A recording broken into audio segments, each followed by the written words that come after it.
ഭരണമാറ്റത്തിന് പിന്നാലെ കൂട്ട സ്ഥലം മാറ്റം. ഉത്തരവ് കത്തിച്ച് വികാസ് ഭവനിൽ NGO യൂണിയന്റെ പ്രതിഷേധം. തെരഞ്ഞെടുപ്പ് ഫലം പുറത്തുവന്നതിന് പിന്നാലെ വിവിധ വകുപ്പുകളിൽ കൂട്ടത്തോടെ സ്ഥലം മാറ്റം. വിദ്യാഭ്യാസ വകുപ്പിന് പിന്നാലെ ലോക്കൽ ഫണ്ട് ഓഡിറ്റ്, സ്റ്റാറ്റിസ്റ്റിക്സ് വകുപ്പുകളിൽ ഉത്തരവിറങ്ങി. ഇടത് യൂണിയൻ നേതാക്കളെയാണ് കൂട്ടത്തോടെ സ്ഥലം മാറ്റിയത്. ഇതിനെതിരെ NGO യൂണിയൻ പ്രതിഷേധിച്ചു. വികാസ് ഭവനിൽ സ്ഥലം മാറ്റ ഉത്തരവ് കത്തിച്ചു. കേരള NGO യൂണിയൻ നോർത്ത് ജില്ലാ സെക്രട്ടേറിയറ്റ് അംഗം, Vikas Bhavan area treasurer, joint secretary, സംസ്ഥാന കൗൺസിൽ അംഗം, ഏരിയ കമ്മിറ്റി അംഗം, 21 NGO യൂണിയൻ നേതാക്കളെ അധികാരമാറ്റത്തിന്റെ പേരിൽ യാതൊരു മുന്നറിയിപ്പുമില്ലാതെ സ്ഥലം മാറ്റിയെന്നാണ് പരാതി. NGO യൂണിയന്റെ നേതൃത്വത്തിൽ ഡയറക്ടറുടെ കാര്യാലയത്തിന് മുന്നിൽ പ്രതിഷേധം സംഘടിപ്പിച്ചു.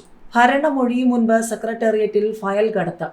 മന്ത്രിമാരുടെ ഓഫീസുകളിൽ നിന്നും രേഖകൾ നീക്കി. ദുരൂഹത ആരോപിച്ച് പ്രതിപക്ഷം. സംസ്ഥാനത്ത് ഭരണമാറ്റത്തിന്റെ സൂചനകൾ ശക്തമാകുന്നതിനിടെ സെക്രട്ടേറിയറ്റിലെ മന്ത്രിമാരുടെ ഓഫീസുകളിൽ നിന്നും ഫയലുകൾ വൻതോതിൽ നീക്കം ചെയ്യുന്നതായി പരാതി.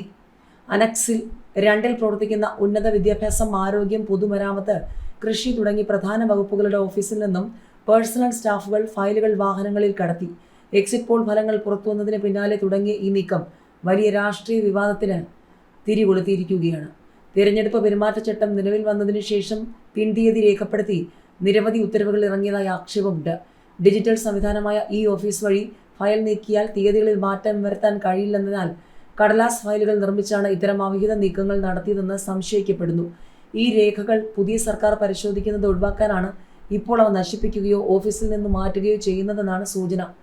അധികാരം ഒഴിയുന്നതിന് തൊട്ടുമുൻപ് ഇത്തരത്തിൽ ഫയലുകൾ നശിപ്പിക്കുന്നത് ചട്ടവിരുദ്ധമാണെന്ന് മുൻ ചീഫ് സെക്രട്ടറി ജിജി തോമസൻ പ്രതികരിച്ചു. ഓരോ ഫയലും എത്ര കാലം സൂക്ഷിക്കണമെന്ന് വ്യക്തമായ ചട്ടമുണ്ട്. അത് പാലിക്കാതെ കൂട്ടത്തോടെ ഫയലുകൾ നീക്കം ചെയ്യുന്നത് ദുരൂഹമാണ്. ഇതിന് ചീഫ് സെക്രട്ടറിയും വകുപ്പ് സെക്രട്ടറിമാരും മറുപടി പറയേണ്ടി വരുമെന്നും അദ്ദേഹം വ്യക്തമാക്കി. ഫയൽ നശിപ്പിക്കൽ സംബന്ധിച്ച് പുതിയ സർക്കാർ അധികാരമേറ്റാൽ ഉടൻ സമഗ്രമായ അന്വേഷണം നടത്തണമെന്ന് UDF അനുകൂല സർവീസ് സംഘടനകൾ ആവശ്യപ്പെട്ടു. ഇക്കാര്യം ഉന്നയിച്ച് അവർ പ്രതിപക്ഷ നേതാവിനെ സമീപിച്ചിട്ടുണ്ട്. മന്ത്രിമാരുടെയും പേഴ്സണൽ സ്റ്റാഫിന്റെയും നെയിം ബോർഡുകൾ സെക്രട്ടേറിയറ്റിൽ നിന്നും നീക്കം ചെയ്തു. വർഷങ്ങളായി അടച്ചിട്ടിരിക്കുന്ന സെക്രട്ടേറിയറ്റ് സമര ഗേറ്റ് തുറക്കണമെന്ന ആവശ്യവും ശക്തമായിട്ടുണ്ട്.